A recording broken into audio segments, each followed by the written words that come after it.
we actually don't have a choice over what traumatizes us. Our brain has a reaction to something that happened during the birth that creates a trauma response. There are lots of people who experience birth trauma and never rise to the level of meeting criteria for PTSD, but that doesn't mean they don't have symptoms of PTSD. So a lot of the symptoms of PTSD, nightmares, flashbacks, hypervigilance, just feeling awful and overwhelmed and flooded anytime you think about the birth. When we have a trauma memory, because of the way that it gets processed, when we think about it, it feels like it's happening right now in that moment. And that's why someone becomes super flooded, overstimulated, and feeling, for lack of a better term, absolutely awful. Hey guys, my name is Shayla. Welcome to the Hey Shayla podcast. I went from full-time travel to full-time new COVID mom, and holy wow, is motherhood and adulting a learning curve. There are so many decisions we need to make and a million ways to do it right. I created this podcast to interview some of my gurus to share their knowledge and empower you on your journey. Let me be your guinea pig and ask the questions you think everyone else knows. Here, we're a little hippie. We try to do things as naturally as possible, and we don't take ourselves too seriously. But above all, we support one another and work to find what works. If you're into it, you're our people. Let's get started. All right. Thank you guys so much for coming back to the Hey Shayla podcast. Today, I have Kayleigh Summers on, and I am so excited to talk to you. I feel like you run such an incredible space on Instagram called Birth Trauma Mama, and you basically empower women who have had traumatic births, however they define that, and help them kind of work through these feelings. So without me saying all the wrong things, how about you start by telling us who you are? I would love to hear your experience and then how you got into this space. Yeah, absolutely. Thank you so much for having me, Shayla. This is awesome. I'm a therapist by trade, I could say. And I started this space back in January 2020. And it was about 6 months after the birth of my son, Callahan. And during his birth, I had something called an amniotic fluid embolism, which is a very rare, thankfully, but catastrophic obstetric complication. And the survival rates are really low. I was very, very lucky to just be sort of like right place, right time, and I survived. But because of that, and I'm happy to get more into that as we talk, but because of that, my postpartum was incredibly difficult, both physically, but especially emotionally. And I didn't feel like there was any information out there about birth trauma. I had seen like a few sort of like random stories, but no space dedicated to speaking to birth trauma, what it's like to go through it, and how and if you can heal from it. And so that's why I started the Birth Trauma Mama, because I wanted people to have that space to go to where they could just feel like they were seen and heard for what they've experienced. And birth trauma itself just isn't talked about enough, and it's really not well understood. A lot of people think that they are suffering from like traditional postpartum depression, but the symptoms aren't lining up. They're like, no, that's not exactly what I'm feeling. Because there's these like flashbacks and nightmares and hypervigilance that has like a feeling of some PPA maybe, but it again doesn't quite fit. And that's when people will read something on my page or something that someone else posts and are like, oh my God, yes, I didn't know that birth trauma was a thing, and now it has a name, and this is amazing. And that is sort of what I felt like I needed when I was early on in postpartum. Totally. And to be a therapist that can help. Were you like a specific kind of therapist, or are you, I guess? So I'm a social worker. Okay. Yeah. So I have my master's in social work, and then I work currently as a therapist at a boarding school. Cool.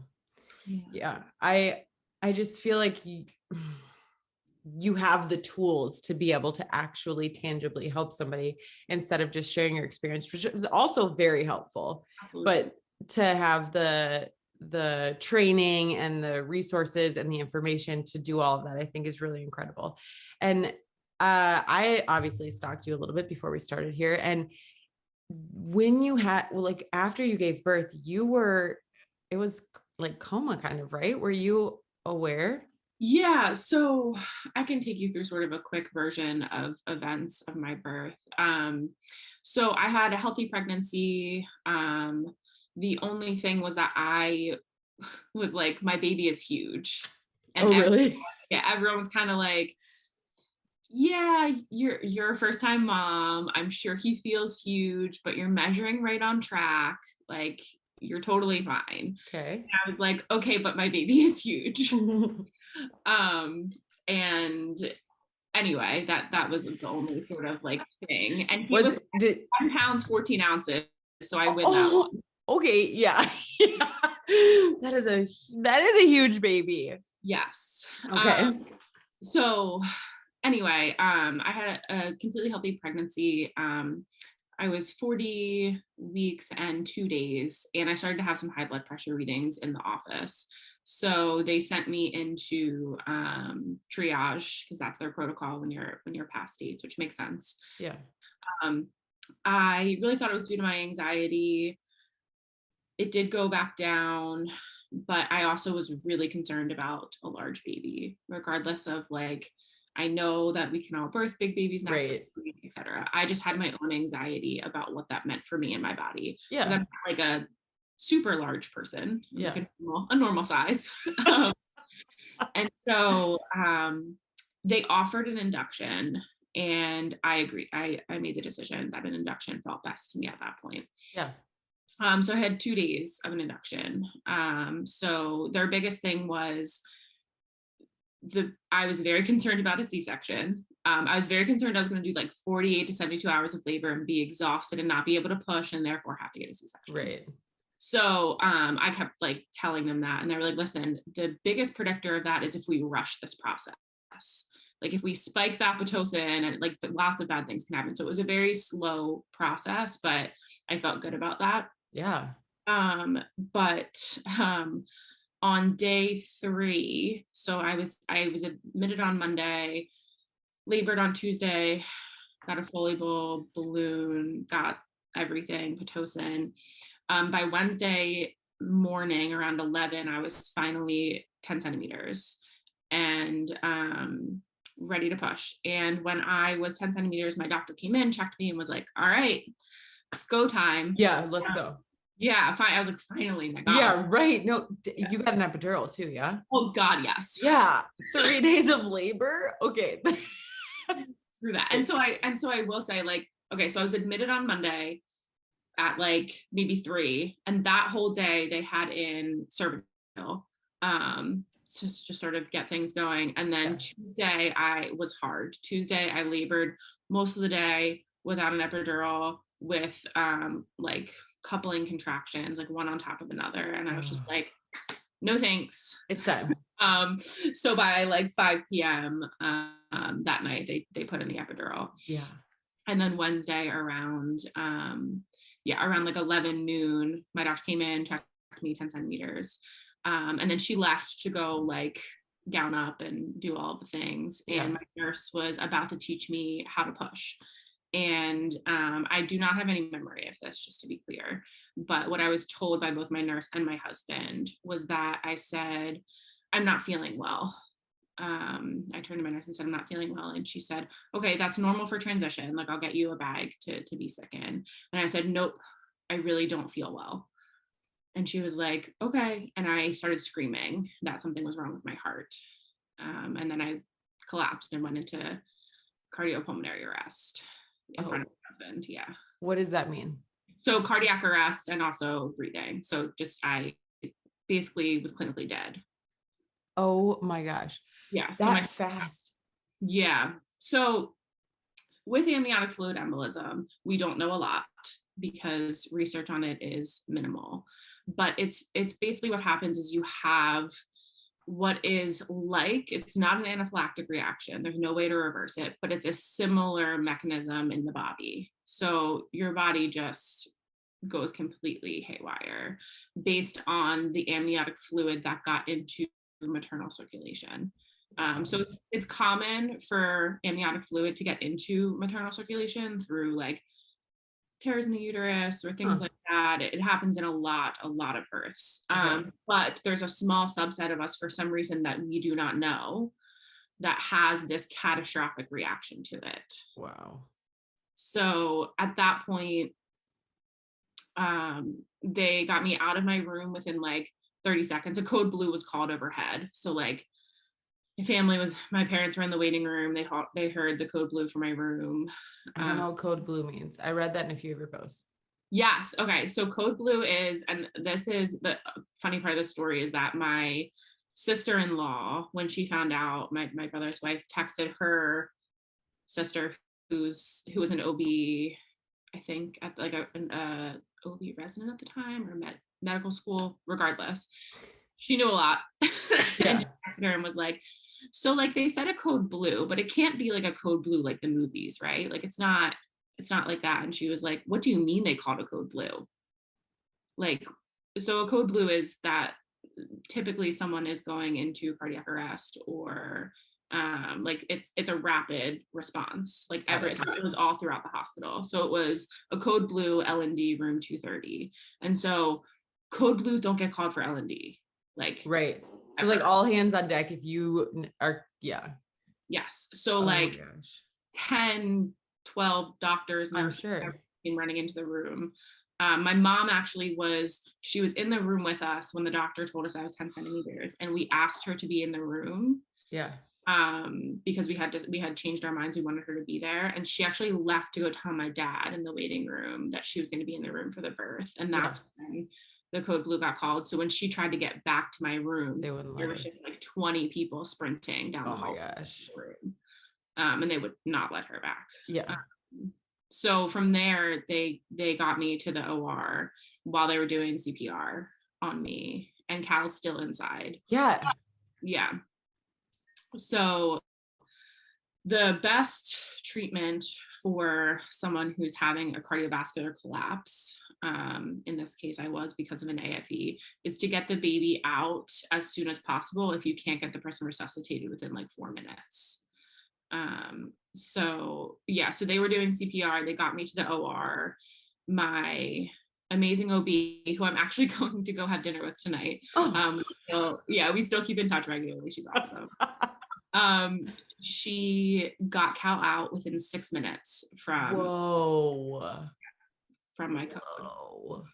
Yeah. So that's incredible. It was like they call it like a splash and dash, maybe, I forget. They just like splash the whatever it is, iodine and betadine, whatever it is, and like cut you open and baby out. So they were still doing CPR at this point. My OB remembers how hard it was to stitch me back up because CPR is like really aggressive. Yeah. So I was down for like 9 minutes, I think, that they were doing CPR, and he had been born. His first APGAR was like a 1, but then he recovered really, really well. And he was at 8 at 5 minutes and a 9 at 10 minutes. Oh, wow.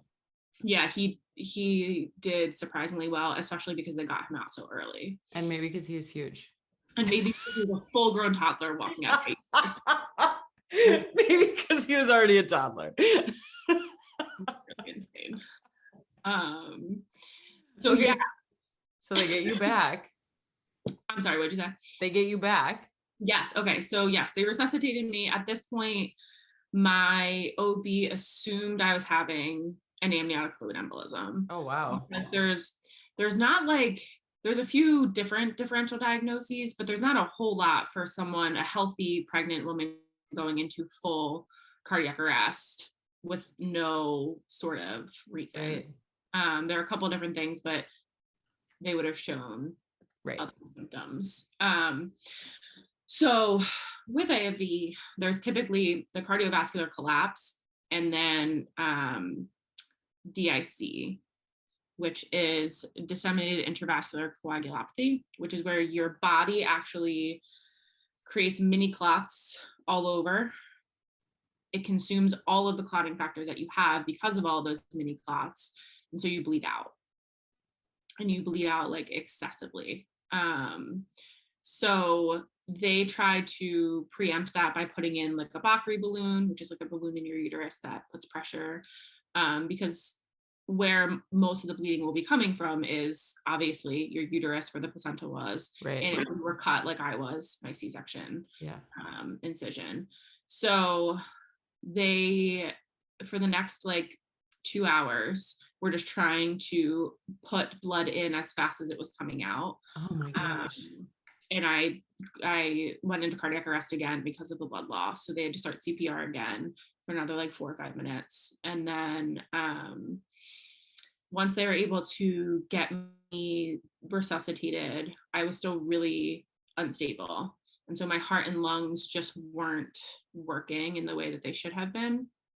So they called another hospital for something called Ecmo, which is actually a lot, like we talk about it a lot more now because of COVID. A lot of people that have extreme cases of COVID are being put on Ecmo.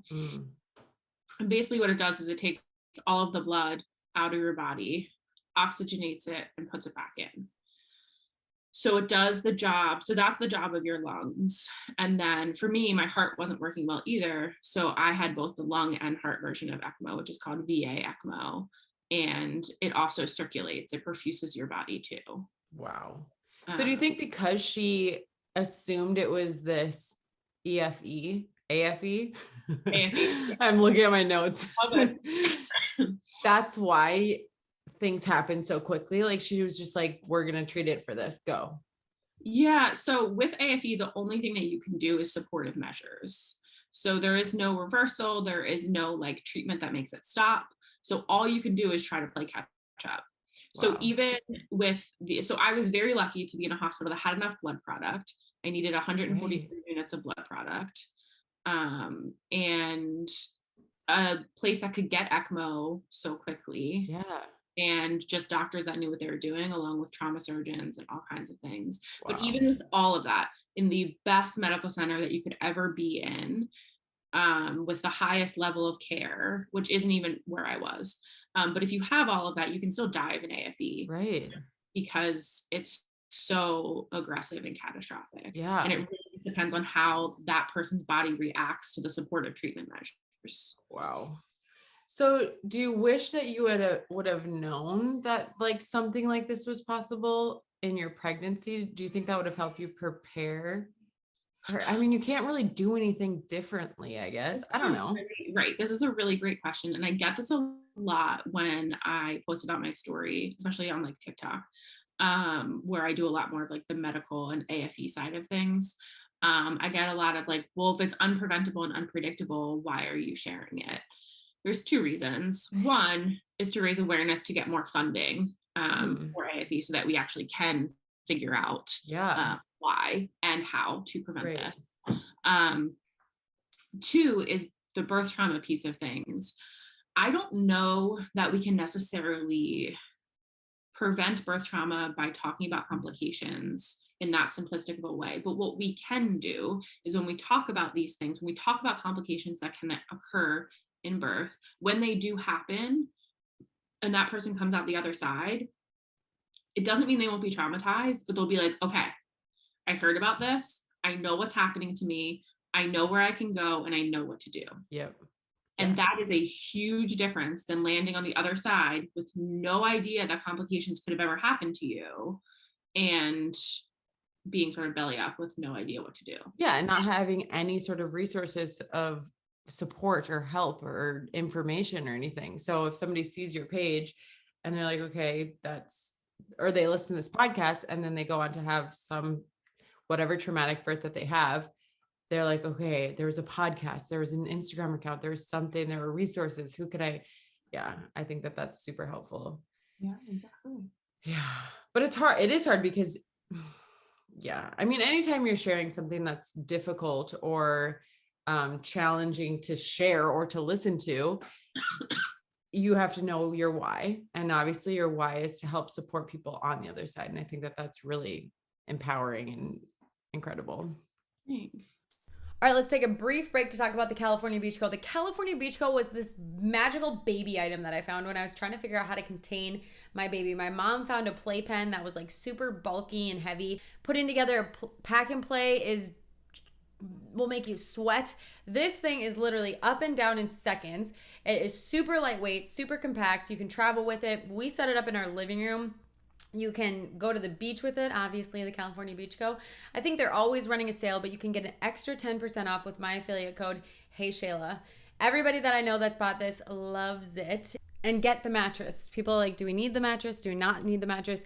Yes, otherwise it's just on the floor. So if they fall, they're not getting hurt. Get the mattress. If you go to my website, heyshayla.com/my-favorites, you'll see a video of me popping it up and popping it down and how easy it is. Okay, let's get back to it. And I saw another post where you're like, oh, you posted a video of yourself pregnant. You're like, this woman had no idea what was coming. And she just like thought, and that's the thing is like, when you're preparing for birth, you're like, I want to have a natural birth. Or like, oh, I'm going in for a scheduled C-section, or like you have this idea of what's going to happen, but you really have no idea what's going to happen. And even like for me, I've already been through one birth, labor, and I'm about to go into another one. And I'm like, oh, it'll be like the other one. No big deal. And second time, third time, fourth time, moms are like, no. Each one is its own thing. And I still haven't wrapped my head around that. I'm just like, okay, well, we're just going to see what happens and roll with it. And I don't know. It's hard to prepare. It is. And I don't think that you like, first of all, I'm obviously sharing a very severe story and a very rare occurrence, a very rare complication. There's a whole spectrum of birth trauma, and all of that trauma is valid. And some of it doesn't actually involve any sort of like physically severe instance, but like treatment during birth or coercion or so many different things. It's such a vulnerable time. And go into that a little bit more. Because I saw that on your page as well. And I thought that was super valid. Like, oh, a nurse didn't ask me something and did something without my permission. Do I have valid birth trauma? Like valid birth trauma? Nobody needs to valid. Yeah. So go ahead. Yeah. It's something so coming out of birth itself, society is very like healthy mom, healthy baby, you're good to go. Everyone made it. Oh my God, that would even to me, like, oh my God, that was scary, but like, you're good now. Look at you and look at your baby and everything's fine. And so I think that's a piece too, that when people come out of birth and are traumatized in a way that doesn't have like a physical thing tied to it, say, they feel even less valid in being able to label it trauma, when we actually don't have a choice over what traumatizes us. Like our brain has a reaction to something that happened during the birth that creates a trauma response.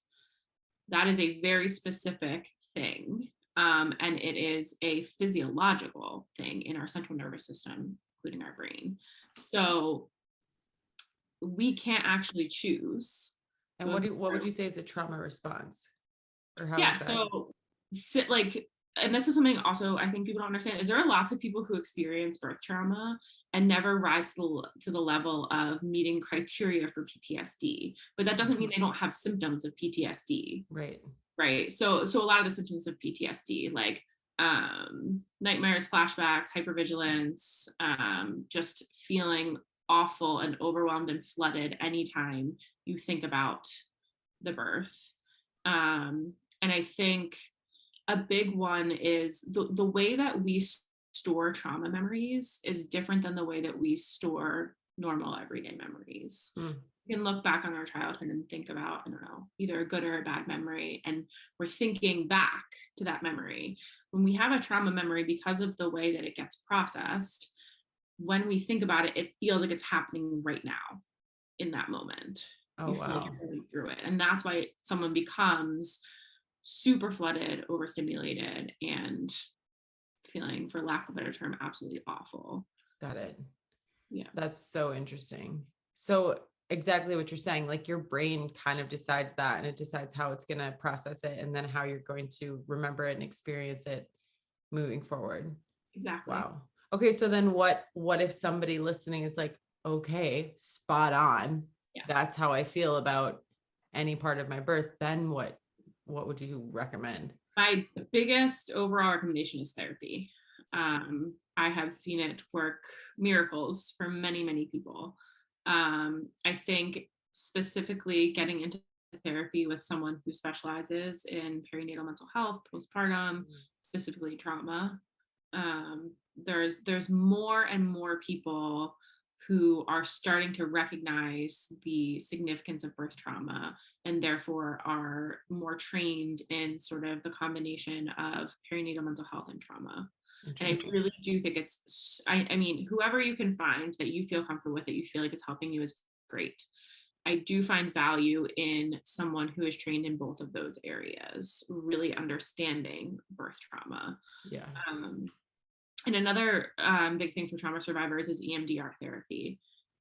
So people who have been through trauma often have things like flashbacks and nightmares, and EMDR really, the goal is to pinpoint those memories that are misprocessed or not processed correctly.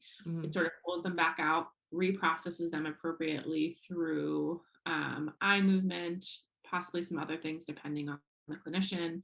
And that actually helps to reprocess those memories appropriately so they don't have the same trigger that comes with them. Oh, wow. So it's not going to take away, and I think this is important to know, it's not going to take away feeling sad about your birth. It's not going to take away feeling angry about your birth if that's how you feel, but it will take away that intense trigger. That's the goal of EMDR. Is typically a person who has the postpartum and trauma training also having that, or is that going to be a separate therapy? It is a separate therapy. So they have to be trained in EMDR. Got it. And what does that stand for? Eye movement desensitization reprocessing therapy. Yeah, I'm a huge advocate of therapy. I think that it helps in so many ways. And I was recently talking to somebody who's like postpartum, like trained therapist. I was like, do you like it more to have that? And she was like, yeah, because she can tell you like, this is super typical. A lot of the moms that come in have this. It just is more specialized instead of a marriage and family therapy therapist or whatever. It's more specific for what you're going through and can kind of help you with your specific things, which I was like, oh, that makes sense, I guess. So yeah. That's really interesting. And I feel like what you could just Google like postpartum trauma therapist in my area or something. Yeah, you probably won't find much with that. Okay. But I'm glad I asked that. Yeah.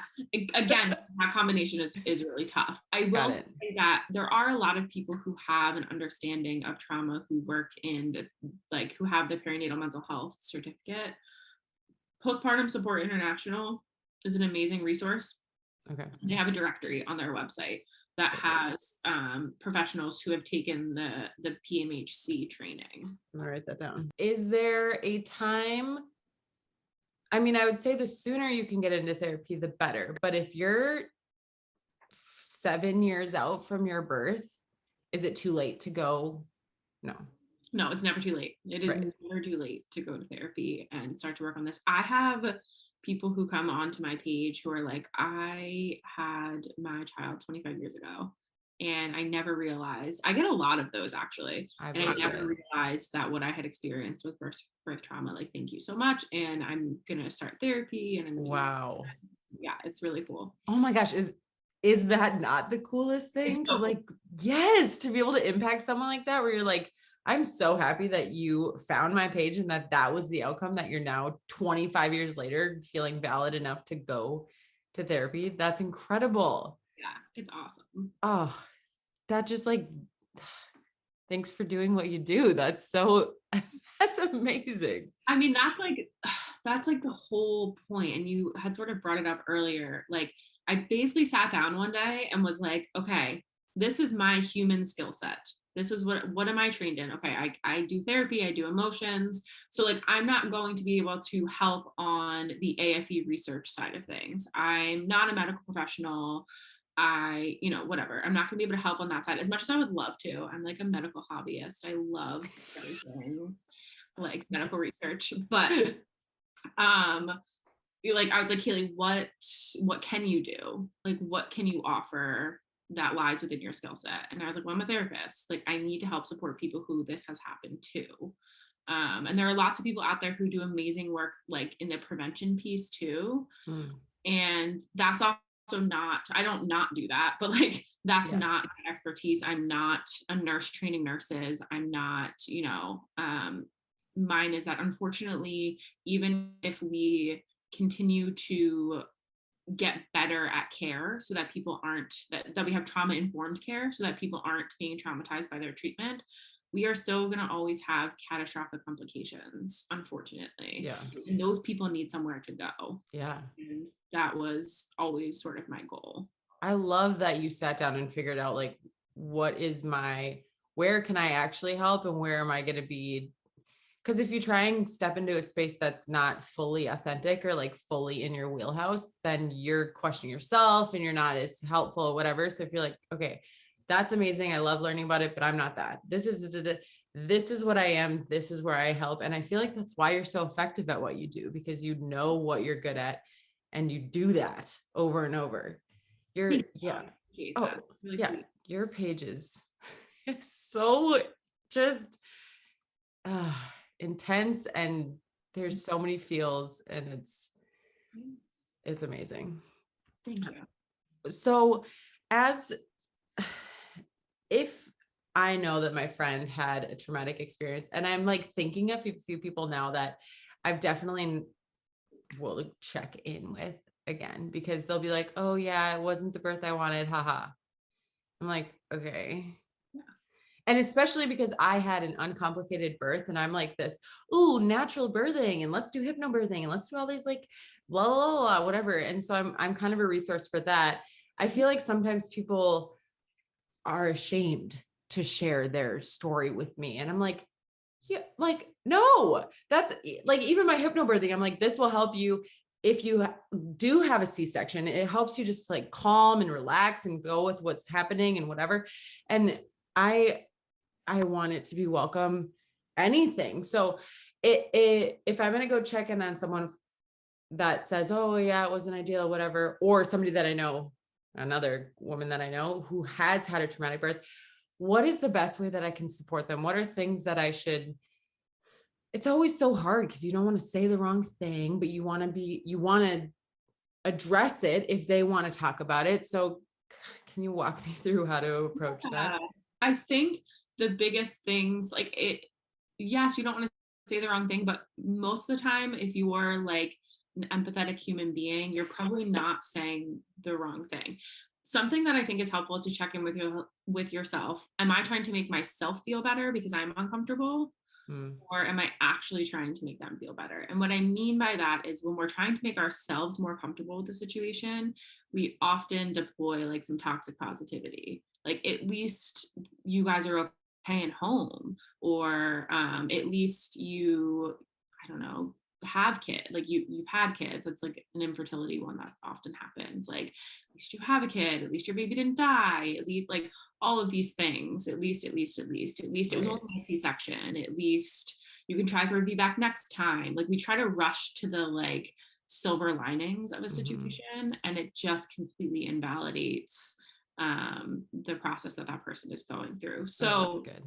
Yeah. So in recommending like what to say, I would just say, like, if the example is someone saying the birth didn't go as I expected, haha, saying like, I'm so sorry. That must have been really difficult. I'm here if you want to talk about it. I'd love to hear it when you're feeling ready to process that, because I know how difficult that can be to go through. Oh my gosh, that's so simple, but so powerful. Yeah. Well, and it's also kind of being like, I heard what you said. Yes. I heard the haha at the end, but I heard what you said. And if that's something that you want to talk about, I'm here. And they might say, oh my God, no, I'm totally fine. Yeah. Say, okay. And I just want you to know that if that changes, I'm here. Because 6 weeks down the line, they might remember that. Yeah, totally. Yeah. Oh, wow. Yeah. And like we kind of said before, I feel like everybody, like, people don't know how to define that they've had trauma. And that's the only thing that I can relate to, is that I've had a few miscarriages, and it's similar in the sense of like, that. People are like, oh, you were only 6 weeks, or like, oh, it was, or even I would do that. It was a blighted ovum. So that just means that the baby stopped growing, but my body was like, oh no, we are pregnant, like hormones, all the things. And so then I was like, am I even having a miscarriage if I'm not passing a baby? And you just start invalidating your experience and your feelings. And you're like, oh, but it would have been worse if there was a baby and like somebody that happened to, that I can't talk on that. Or there's just so many ways that you invalidate your own experience and your own feelings instead of going, okay, yeah, people are definitely having it worse and some people are not having it as bad, but that's irrelevant. Like yeah. And what I saw something that was like, if you break your arm, but somebody else, I don't know, Is it a full body cast? Yeah. You're like, oh, okay, well, I guess my arm's fine. It's like, well, no, your arm is still broken. Yeah. It still hurts. Yeah. And so I think I love that we were able to define like what trauma is and how that feels differently than like postpartum depression or postpartum anxiety, so that people can go, oh, yep, that's what I'm feeling. And they didn't experience what you experienced, but they experienced something different. And I think that that's so helpful to kind of have some, I mean, not that you need the checklist or the guidelines, but just some things that resonate more with you than other things. You're like, okay, maybe this is what I have experienced. Yeah, absolutely. All right, we're going to talk about probiotics. Love bug probiotics specifically. I took these probiotics all through pregnancy, all postpartum, and now I'm giving them to my toddler as she's more on solids and less on breast milk. During pregnancy, it helps my gut biome. It helps seed the gut biome for my baby. And we know that a healthy gut contributes to a healthy immune system. You can take their prenatal probiotics right along with your prenatal vitamins. And they have a subscription option, so you can just get them delivered to you exactly when you run out. I do not like subscription things, but I love them for my vitamins so that I never have to run out. I have an affiliate code, Hey Shayla, for 15% off. I hope you love them. Let's get back to it. And I think there's also, whether it's trauma or grief, either one gets so invalidated. Right. Like even just grief in general, we are so uncomfortable with grief, especially when it doesn't have to do with death. But even when it has to do with death, we're still very uncomfortable with it. Yeah. We do a lot of the like, oh, but look how wonderful this is. Look how wonderful this is. Look how wonderful this is. Right. Don't pay attention to that big, dark, black hole that you're literally sitting in, so you can't avoid it. But like, just don't pay attention and just look at all this wonderful, bright, rainbow, shiny stuff over here. Well, and especially with like motherhood, it is, you have this baby now. This is such a miracle. And I had I don't know that it was postpartum PPD or PPA. I don't know that. And even now I'm like, that probably wasn't one. I think it was just like baby blues or whatever, but you feel bad talking about it, or you feel, and for me, I try and share a lot of like the real stuff. Like I'm having a really hard time. And sometimes I'm like, am I just complaining to everybody about this? Or am I actually helping somebody else who's experiencing this? Or like, it's just so hard to navigate all the things. And I think stopping comparing and stop looking at everyone else's experience and just like zeroing in on you and going inside and being like, how do I feel? Irrelevant of how anybody else thinks I should feel. Yep. Irrelevant of that I do love my baby and that I am happy about it. I still have these feelings. And like you said, you're sitting in that dark cloud, and it's like acknowledging that, I feel like is the only way to lessen it. You are 110% correct. The moment that I stopped feeling guilty for having negative feelings, right? Because I was told over and over again for 2 weeks in the ICU, right? You shouldn't be alive. Right. You shouldn't be alive. I can't believe you're alive. Oh my God, this is crazy. So, and then like there was a mom a month after me, same medical care happened at 10 centimeters. She didn't make it. And so I'm sitting there like, how can I not just be anything but grateful to be here with the community? And I was also devastated because also this shouldn't have happened.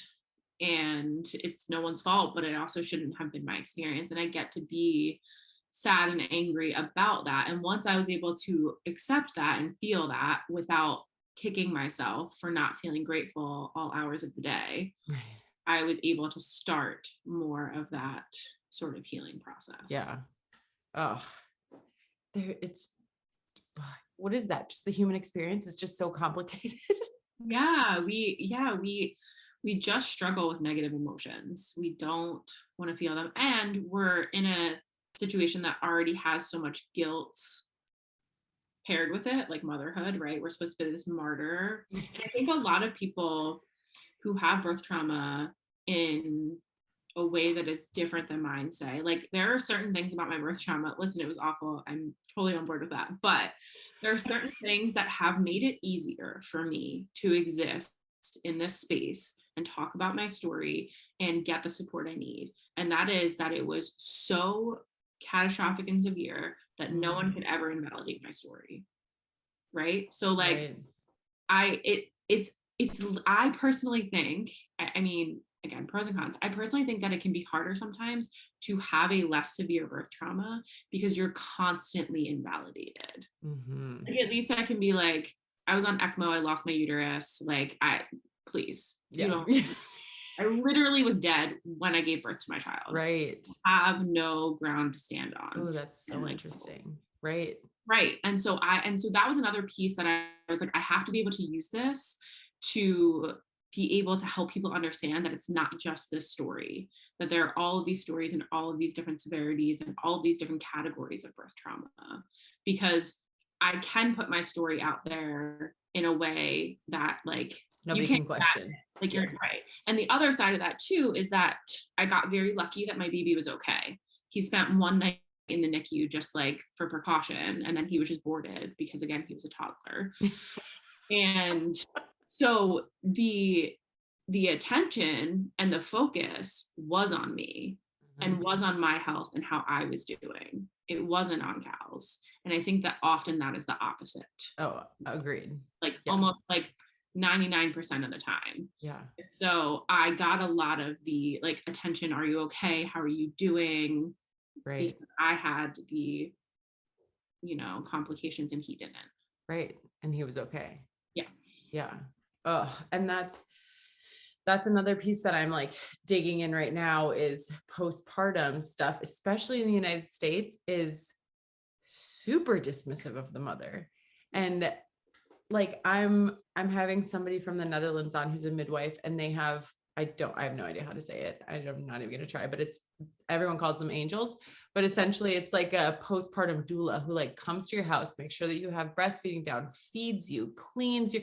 And that's like standard care. And now I'm reading The First 40 Days, which is a Chinese tradition, but she goes into how the Latinas do it, or Latinos do it, and how like different cultures have these things where they just care for the mother so intensely. And like, yeah, the baby's there, but the baby is getting cared for by the mother. So we need to care for the mother so that the baby can be cared for. And it's just the way that it is here. I mean, my 6-week postpartum appointment was virtual. Oof. And at the time I was like, I'm like going on walks. I'm doing all these, like, we just did, no, virtual's fine. This is totally great. Yeah. What? And it's insane. And so I think that definitely your experience, because the focus, I don't know what to say. The trauma was on you and that he was okay. It's nice that it was focused on you, but I think it's good that you even now are saying, but if it's not, that makes it hard. And like, you kind of have to advocate for yourself, which is so challenging when you're bleeding out of it. Like, all of your orifices are leaking, like everything is going so challenging, and you're trying to figure out what the hell is happening, because this is a new stage of life for you. To ask for help is just like, So if I know somebody that has had, and I think it's more common than not to have some sort of thing that didn't go exactly as you wanted in your birth, that you, traumatic or not, that you're not happy with. Right. There's So difficult births too that are not traumatic, but they're still difficult and have a lot of feelings wrapped up in them. yeah. Yes. Yeah. So how, I feel like if I'm sitting in a group of people and some people are sharing, I would just be like, not gonna share my story. Like I had a very uncomplicated, very, like I had the birth that I wanted. How do I just be like, I'm not gonna pass. Like, I don't want to talk about it because I don't want to make anything feel invalid or like. Yeah. So I never want anyone to like not share their story, because that's the same thing as people being like, don't scare women with your birth trauma story, which I get all the time. Yeah. And so that's the same thing. And so I personally think the best way to go about that is to just acknowledge the elephant in the room. I have come across so many people who like, I'm a great compartmentalizer, so I can listen to your birth stories, I can listen to you being pregnant, I can do all of these things. But then like after that, they'll be like, why did this like person in my life like literally rattle off my ear about like the baby kicks and like all of the things that like I had hysterectomy I'll never have again, without just like I don't want them to not do that. Right. Just acknowledge like, hey, I know this is probably really hard for you.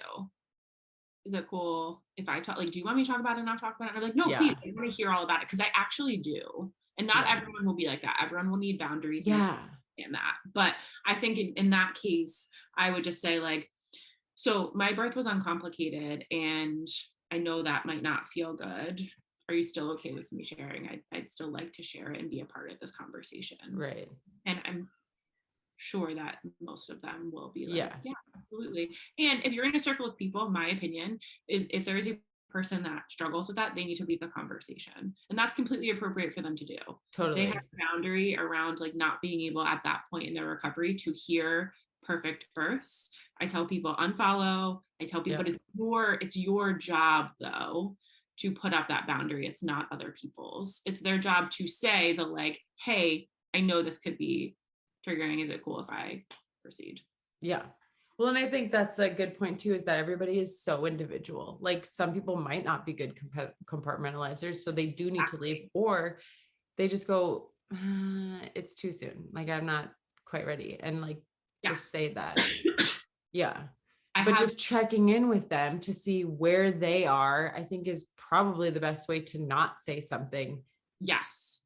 Insensitive. Literally just communication. I have a reel on this exact example with just like you and a friend. If you were to just start like, you know, you're 2 weeks postpartum and be like, oh my God, the birth was the most amazing thing ever.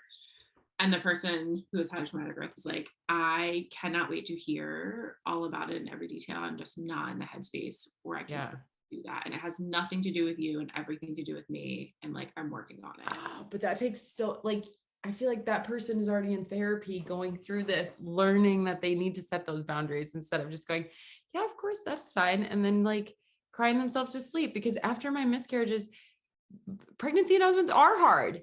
Yes. Not that you're not happy for the person, not that you're not excited, that it has nothing to do with them. It has everything to do with you. And then to figure out how to manage that properly. Yeah. Yeah. It's really hard. That's why I do, like, in case people are, that's why I have a bunch of like, what's it called? Like role play reels on like how to react when family's like, oh, at least the baby's okay. At least you're healthy. Or how to react when someone at the supermarket is like, oh my God, he's so cute. Aren't you so excited to have another one? You're like, no, because my uterus was taken away.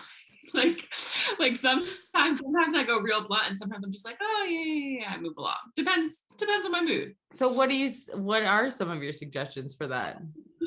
In the reels. The reels are typically just like, for someone that says that, if I'm in the mood, I will just to say like, no, I unfortunately can't have any more children, which is why that's a really rough question.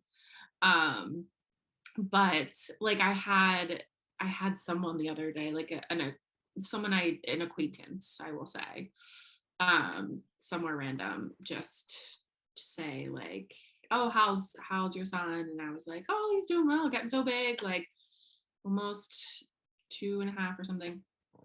And she was like, oh, well, that just means it's time for another one, right? And I was like, oh, I can't do that. And she was like, oh, because the first birth was like too scary. I was like, no, physically, I don't have a uterus. Oh my God. And she was like, oh my God.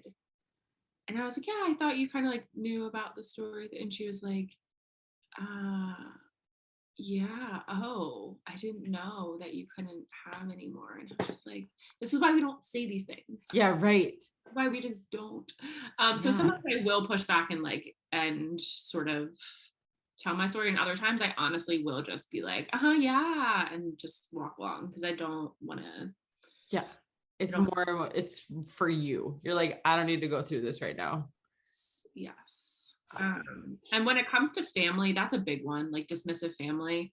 I think the best way, one of my reels is on this, and I say it much better in the reel because you have time to like actually prepare. But it was something along the lines of like, yes, I am so grateful that my baby is okay. And also I'm still really struggling. And I get that you might not understand that because you haven't been through this. And I can appreciate that. But what I'm asking you is to be supportive of me because getting me better is going to let me be a better mom to your grandchild. And Totally. that's really what I need to do. And I, again, would really appreciate your support in that. Yeah. You're disarming them. We don't want to get into like you don't get it. You don't it's never helpful. Right. Yeah. But just like I think just having those words. Yeah. Okay. So your Instagram, It's the birth trauma _ mama. there's all these resources, a lot of your story, and do you share like how to talk to people? What do you Like how to support somebody who's had a traumatic birth? Yes. How to talk? Do you share how to talk to people? You're like, what are you saying? Yeah.